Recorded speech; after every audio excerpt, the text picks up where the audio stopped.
got a hand job in one of those once at a festival. Film yang dirilis tahun 2017 ini diangkat dari kisah nyata bergenre horror thriller supernatural.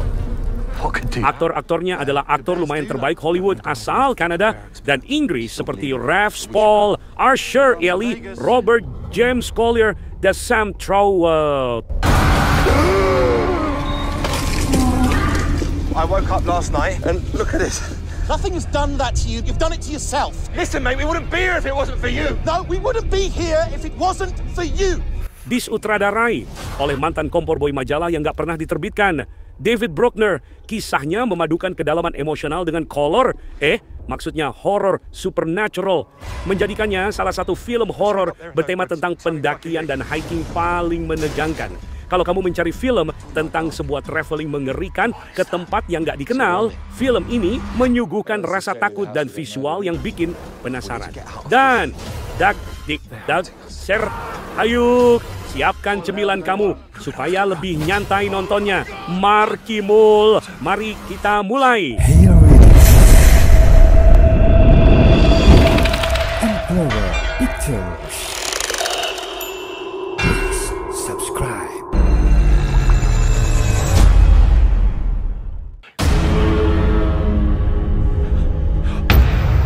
Wah, kisahnya dimulai di suatu malam. Saat itu 5 orang sahabat akrab, Luke, Phil, Hutch, Dom, dan Rob sedang kongkow bareng di sebuah kafe remang-remang. Mereka ini udah bersahabat lama sejak masih kuliah. Pertemanan mereka udah seperti layaknya saudara. Nggak tahu juga sih, entah saudara apa. Yang pasti mereka membicarakan berbagai macam hal. Mulai dari soal cewek yang nggak pakai sempak, tetangga yang absurd, mahjong, sampai soal tagihan pinjol yang bikin mumet. Di sela cerita gabut mereka, salah satunya adalah rencana liburan. Si Rob punya usul untuk mengisi liburan bareng dengan melakukan pendakian di sebuah tempat di perbatasan Swedia yang dikenal sebagai King's Trail. Tentu aja teman-temannya nggak setuju dengan alasan mereka udah nggak muda lagi. Tapi nggak tua-tua amat lah kayak engkong-engkong ngunyah sirih. Sepulang dari kafe remang-remang, si Luke mengajak para sahabatnya masuk ke sebuah toko untuk membeli vodka. Nah, tentu nggak ada yang tahu kejadian ini akan merubah nasib mereka. Karena nggak ada yang mau masuk, akhirnya cuman si Robert menemani Luke masuk ke toko. Ternyata di dalam sedang terjadi perampokan oleh begal-begal yang lagi kepepet uang. Si Luke langsung bersembunyi, sementara Robert ditodong oleh jubir begal. Ketika perampok meminta uangnya, tiba-tiba pembegal memukuli Robert sampai tersungkur dan langsung pindah alam. Melihat kejadian tragis itu, Luke bimbang apakah tetap sembunyi atau menolong Robert yang udah bersimbah darah segar. Dan Luke tetap nggak bisa bergeming karena memang Luke ini orangnya penakut. Parah juga nih kawan. 6 bulan kemudian, untuk menghormati keinginan mendiang Robert saat sebelum dia wafat, keempat sahabat karib ini melakukan hiking untuk mendaki King's Trail di Taman Nasional Sarek di Swedia Utara. Sebuah tempat yang luar biasa indah, jalur pendakian padang rumput di antara megahnya gunung bersalju, di sisi lain hutan yang lebat. Ketika sudah sampai di puncak, mereka mengadakan ritual kecil-kecilan untuk mengenang Robert dan meninggalkan barang-barang yang mengingatkan akan mendiang Robert di sana. Karena udah malam, mereka bermalam di tempat tersebut. Wafatnya Robert ternyata membawa penyesalan dan rasa bersalah yang terus menghantui Luke. Hutch mencoba meyakinkan Luke bahwa kematian Robert bukanlah kesalahannya. Hujan deras membangunkan mereka di pagi hari dan memaksa segera bergegas untuk turun. Namun naas, karena kebanyakan gaya, Dom terpeleset dan lututnya cedera, sehingga mengganggu perjalanan turun mereka. Hutch yang paling berpengalaman di antara mereka soal pendakian, mengecek peta, dan jalur King's Trail, dan menemukan rute alternatif yang jauh lebih dekat, bahkan bisa menghemat separuh waktu mereka. Tetapi rute itu mengharuskan mereka berbelok dan menembus lebatnya hutan. Melihat kondisi Dom, akhirnya diputuskan melewati rute tersebut. Sebelum memasuki jalur hutan, mereka melihat sebuah bangkai mobil VW Kombi yang entah bagaimana bisa terdampar ke sana. Ternyata hutan tersebut cukup indah loh. Mereka menyempatkan mengambil beberapa foto bersama. Tapi semakin masuk ke dalam, suasana hutan terasa semakin menyeramkan tanpa suara binatang apapun. Sampai akhirnya sebuah pemandangan membuat mereka terkejut dan ketakutan. Ternyata bangkai seekor rusa tergantung di tingginya pepohonan dengan perut terbelah dan isi perut yang udah hilang. Hari mulai gelap dan hujan deras kembali turun. Susan mau mendirikan tenda. Luke secara nggak sengaja menemukan simbol aneh yang diukir di pohon. Nggak jauh dari situ, mereka juga menemukan sebuah kabin terbengkalai. Dikarenakan hujan semakin deras, akhirnya para mantan playboy cap gajah nyungsep itu nekat membobol pintu yang terkunci. Luke merasa ada sesuatu mengikuti di antara lebatnya pepohonan dan derasnya hujan. Tapi dengan senternya dia nggak menemukan apapun. Di dalam kabin mereka menemukan kalung yang tergantung di dinding yang menggambarkan simbol serupa dengan simbol yang diukir di pohon. Saat menjelajahi lantai 2 kabin, Val menemukan patung kayu aneh yang berbentuk seperti batang tubuh manusia yang dipenggal dengan tanduk untuk tangan. Patung tersebut membuat Phil benar-benar merinding dan ketakutan.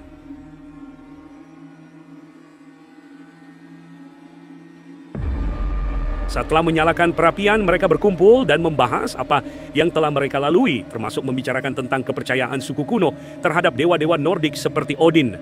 Sampai akhirnya mereka tertidur, Luke dibangunkan cahaya terang yang menerobos dari jendela kaca. Semua temannya masih tertidur. Luke mengikuti cahaya tersebut dan membuka pintu. Anehnya nggak masuk logika. Tiba-tiba dia berada di toko tempatnya saat membeli vodka dengan mendiang Robert. Dan seketika bayangan itu lenyap. Ternyata Luke sudah berada di luar kabin dengan beberapa luka tusuk di dadanya membentuk sebuah tanda. Luke yang kebingungan segera bergegas kembali ke kabin membangunkan teman-temannya yang juga bermimpi buruk. Hutch bahkan sampai terbangun dengan mengompol di celananya. Dom terus mengigau ketakutan. Mereka menemukan Phil di loteng telanjang dan berlutut di depan patung kayu aneh tadi. Kelompok itu meninggalkan kabin untuk melanjutkan perjalanan mereka.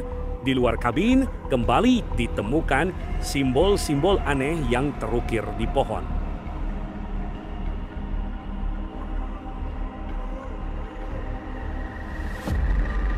Karena panik, Dom gak menghiraukan kata-kata Hutch untuk pergi ke arah barat daya sesuai peta.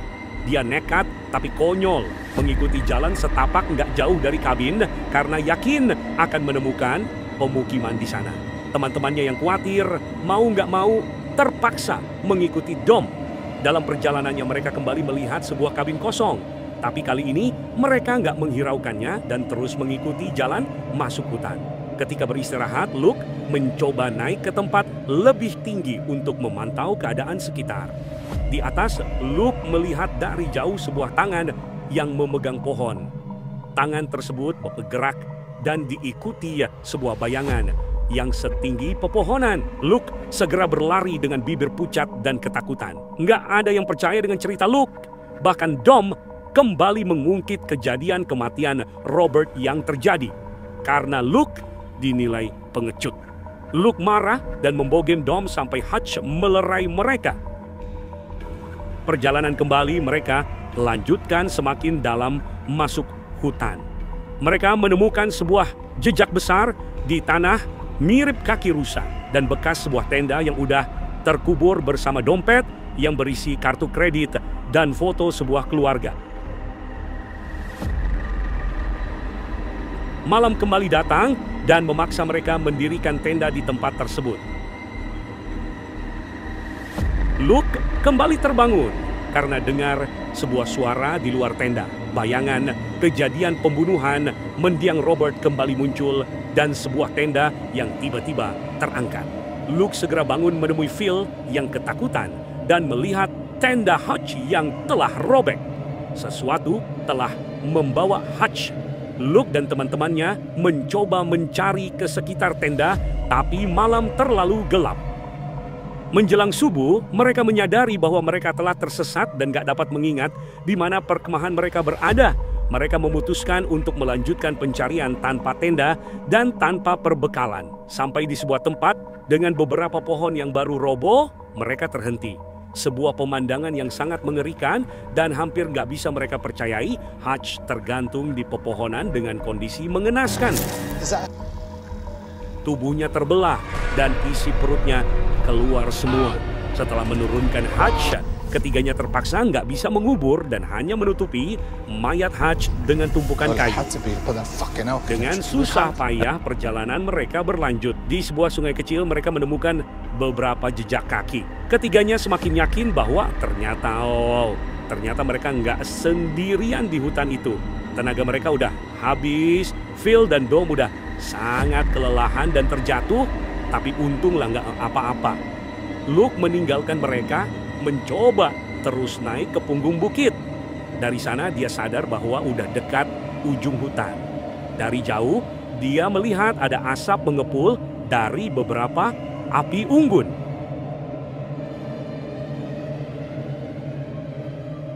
Luke segera kembali ke temannya untuk mengabarkan apa yang telah dia lihat. Hari kembali menjelang malam. Luke mendapati Val yang tengah mencari sesuatu dengan senternya di antara pepohonan. Dan tiba-tiba sesosok makhluk besar merenggut Phil dari balik pepohonan. Luke mencoba mengejar, tapi malah terjatuh dan gak sadar. Kilatan lampu senter Phil yang terjatuh mengembalikan kesadaran Luke dengan jidat yang mengeluarkan kecap merah. Luke menemukan Dom sedang bersembunyi di bawah batang pohon. Mereka segera cabut dari lokasi itu. Tampaknya makhluk tersebut sedang mengejar mereka. Dengan sisa-sisa tenaga, keduanya mencoba berlari menjauh dan makhluk itu tetap mengikuti di belakang mereka. Keduanya sampai di sebuah tempat dengan banyak nyala api di kedua sisi jalan yang mengarah ke sebuah kabin. Ternyata Phil dengan kondisi mengenaskan udah tergantung di sebuah pohon dengan tubuh penuh tertusuk dahan pohon. Suara makhluk aneh itu yang semakin dekat terpaksa membuat mereka menghiraukan mayat Phil dan berlari menuju kabin tersebut. Keduanya tergeletak di lantai kabin karena kelelahan. Di sana terdapat sebuah altar pemujaan aneh dan iringan musik berbahasa Swedia mengalun dari sebuah pemutar lagu kuno. Lalu tiba-tiba datang seseorang yang langsung memukul dan membuat keduanya pingsan. Luke tersadar karena panggilan Dom. Keduanya udah terikat dalam sebuah ruangan tertutup. Luke yang lebih longgar, rantainya mencoba mengintip keluar dari sela-sela dinding kayu. Di luar ruangan dia melihat beberapa bangunan dan orang-orang yang sedang beraktivitas. Luke dengan kakinya mencoba meraih botol untuk dipecahkan. Sayangnya, sebelum berhasil, pintu terbuka dan seorang wanita tua dikawal dua pria masuk. Wanita tua itu mendekati Luke dan menunjukkan tanda yang sama dengan tanda di dada Luke. Kemudian, kedua pria tersebut mengambil paksa Dom untuk keluar ruangan. Dom berteriak ketakutan, tapi Luke nggak bisa berbuat apa-apa. Luke hanya bisa mendengar jeritan kesakitan Dom yang disiksa di lantai atasnya. Ritual pengorbanan dimulai. Dom dibawa keluar kabin dan diikat ke sebuah tiang kayu. Sampai malam tiba, Dom masih terikat dan Luke mencoba melepaskan ikatannya. Suara gemuruh terdengar mendekat dari hutan. Para penculik segera berlutut, menempelkan muka di tanah, gak berani menatap sang makhluk. Luke terpaksa mematahkan jarinya agar bisa lepas dari ikatan. Dom terkejut karena yang muncul dari pepohonan bukan makhluk mengerikan, tapi istrinya bernama Gail yang berjalan mendekatinya. Ternyata itu hanya ilusi Dom, karena yang sesungguhnya sedang memegang wajahnya adalah makhluk mengerikan tadi. Ketika Luke mencoba kabur, pintu terbuka dan wanita muda tadi kembali masuk. Luke berpura-pura tangannya masih terikat. Ketika Luke bertanya tentang makhluk itu, dia menjelaskan bahwa itu adalah sosok seperti dewa disebut Jotun. Makhluk itu adalah anak haram dari Loki, dewa yang berasal dari mitologi Skandinavia. Mereka memberikannya pengorbanan dengan imbalan keabadian. Dia menyatakan bahwa malam itu akan ada ritual bergabungnya Luke. Dalam kelompok mereka menyembah makhluk tersebut. Dan jika dia menolak, maka Luke akan bernasib sama dengan teman-temannya, dibunuh dan digantung di pepohonan. Did you take him down from the tree? We worship it. It keeps us here. Setelah wanita itu pergi, Luke melepaskan diri dari ikatannya dan meninggalkan ruang bawah tanah. Dia memberanikan diri naik ke lantai atas kabin. Terdengar doa dan teriakan datang dari balik pintu yang tertutup. Luke mengambil obor yang menyala. Dia membuka pintu dan menemukan sekumpulan mumi dengan muka rusak yang masih hidup. Ternyata inilah hasil keabadian yang diberikan oleh penyembahan mereka terhadap makhluk itu. Mengikuti keinginan terakhir Dom, Luke membakar para penyembah ini. Api dengan cepat membakar kabin kayu. Luke menghajar wanita tua yang tiba-tiba muncul di tangga. Kebakaran tempat pemujaan tersebut membuat Jotun marah dan mendekat dari dalam hutan. Para pengikutnya segera berlutut di tanah. Luke menemukan senapan dan ternyata masih berfungsi. Dia menembak seorang pengikut ritual yang menghalanginya. Makhluk itu dipenuhi kemarahan membunuh wanita muda tadi dengan mencongkol matanya. Luke menggunakan kesempatan ini untuk melarikan diri keluar dari kabin yang terbakar. Sebelum berlari ke hutan, Luke melihat makhluk itu sedang mengangkat jasad wanita tadi. Luke berhasil menembaknya, tapi makhluk itu malah berbalik mengejar Luke. Makhluk itu mencoba kembali mempengaruhi pikirannya dengan menyebabkan halusinasi mimpi buruknya yang berulang. Makhluk itu akhirnya menangkapnya dan memaksanya berlutut beberapa kali, memaksa Luke untuk menyembahnya. Luke kembali melihat bayangan Rob dan di sampingnya terdapat sebuah kapak. Luke segera mengambil kapak itu untuk menyerang makhluk itu. Melukai kepalanya membuat Jotun mengerang kesakitan. Luke segera berlari dengan sisa-sisa tenaganya. Sementara sang makhluk mengejar sampai Luke terjatuh di lapangan terbuka. Tapi Jotun berhenti di bawah pepohonan seperti seolah ada dinding tak kasat mata yang menghalanginya. Ternyata Luke telah keluar batas hutan. Dan Jotun terikat nggak bisa meninggalkan hutan tersebut. Endingnya, Luke berteriak dengan penuh kemenangan sementara Jotun hanya bisa mengaum emosi dari jauh. Luke berbalik meninggalkan hutan tersebut dan film pun tamat.